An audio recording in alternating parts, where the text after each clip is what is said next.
Hello and welcome to another episode of Sports with Monga. And it has ended with Spain beating England in the FIFA Women's World Cup down under in Australia, New Zealand 2023 with 1-0. The game was electrifying. I would say the way it started, the way it kind of was played on, it almost felt like anybody could be a winner. But then Spain, with their dominance in the midfield and the ball possession, the domination and the ball possession was all it took. The composure, I still felt that, England had a lot of chances to kind of finish. They had a couple of chances to finish, but then in the final third, the passing was not clinical. They were not able to find players or move as fluently as Spain was, but nothing beats away the game that was played. It was amazing. Spain winning 1-0 after Olga Carmona, the captain, the Spanish woman team captain, scoring from a beautiful assist from on the left. Like, it's her first touch, basically. She didn't take a touch and she just went for a first through a ground shot in the right corner, beating the keeper, beating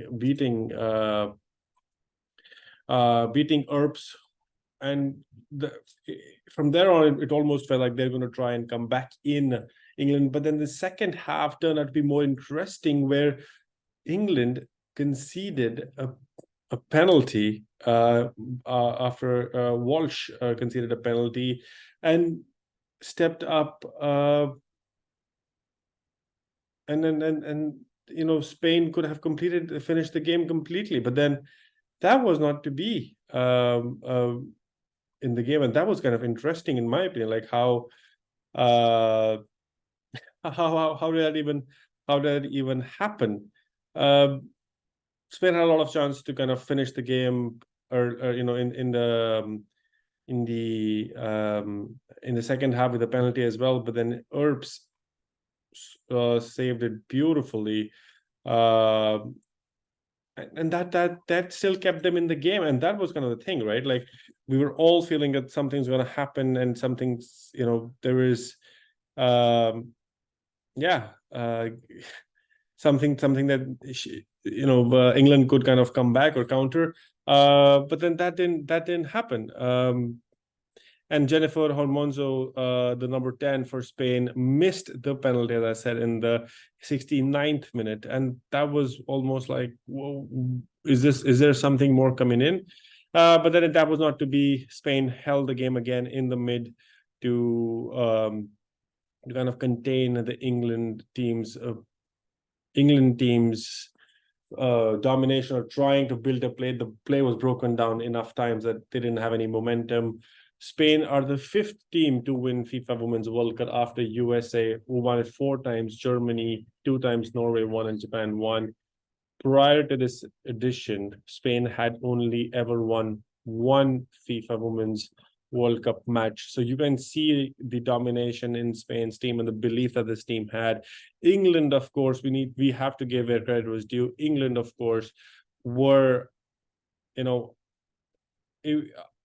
under Wiegman, they've been really good. They won the Euros. They were looking at a back-to-back European and a World Cup global stage win. That would have been epic, amazing. This was the first time that 2 teams who have never won a World Cup were in the final, after USA could not make it through to the semis, and also Germany, Norway, and Japan, who lost, who none of them actually made to the semifinals. And that was kind of the interesting game.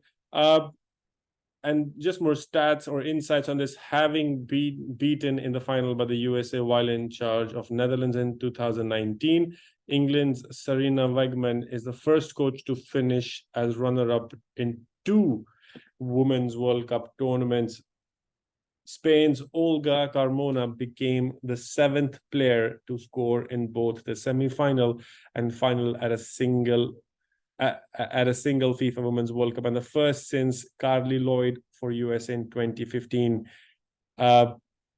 There's some records broken, there's some records made. We also saw the striker for Spain being the youngest to win under 17, under under 21 and the FIFA Women's World Cup. So there have been a lot of surprises and a lot of records broken. Some stats to kind of go over on the FIFA Women's World Cup. Basically, there were at just 19, Salma Paralluelo won under 17 World Cup, under 20 World Cup, Women's World Cup, and FIFA Women's World Cup. This is just amazing. The youngster, the striker for Spain, is phenomenal. The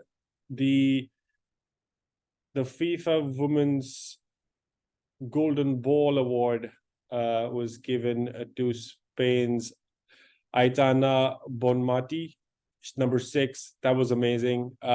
We had more awards given in. The Adidas Golden Boot Award goes to Hinata Miyazawa from Japan. The Golden Boot Award to her. The Golden Ball Award goes to Aitana Bonmati. The Golden Glove goes to Mari Earps, the English goalkeeper, and the FIFA Best Young Player Award goes to Salma Paralluelo, who is just 19 years old and has already won women's under 17 Women's World Cup, under 20 Women's World Cup, and the FIFA World Cup as well. Some of the stats, some of the insights, some of the talking points of this game, but it's ended. The FIFA Women's World Cup was really, really exciting to watch, to follow. There have been some really nice games. Sweden trying to get into the final. Sweden played really well. Norway out early, USA out early. So the big dogs were pretty much out of the tournament. France getting knocked out as well. But England dominated, and the Lionesses should believe that they have done a really, really good job. It's just the final hurdle that they could not pass against Spain, who were just dominant throughout the tournament. They just scored goals after goals and goals. The domination in the mid was like amazing. Let me know in the comment section below, what did you think about the game? And then, who were you supporting? How did you feel about the game? If you were neutral, who did you support? If you were supporting Spain or England, what do you feel about it now? Like the Women's World Cup, the WSL in Europe in England is going to start as well. The Champions League games are going to start as well now. Since the World Cup is over, all the leagues domestic leagues for the women's will also start kicking off. Let me know in the comment section below, what do you think? My request to you is to, before you end this video, do like or subscribe to this channel. I like kind of contributing, I like to hear more from you guys. What do you think, to make it a more interactive community? Do hit the subscribe button, because I realize that more than 80% of the people watching my videos are not subscribers. It will mean a lot if I had 80% of you guys watching and enjoying the content as subscribers as well. And, I hope you'll give it a like, you'll share it with your friends. The FIFA Women's World Cup has finally ended with Spain beating England 1-0. That's all from the FIFA Women's World Cup now, and I catch you in the next one.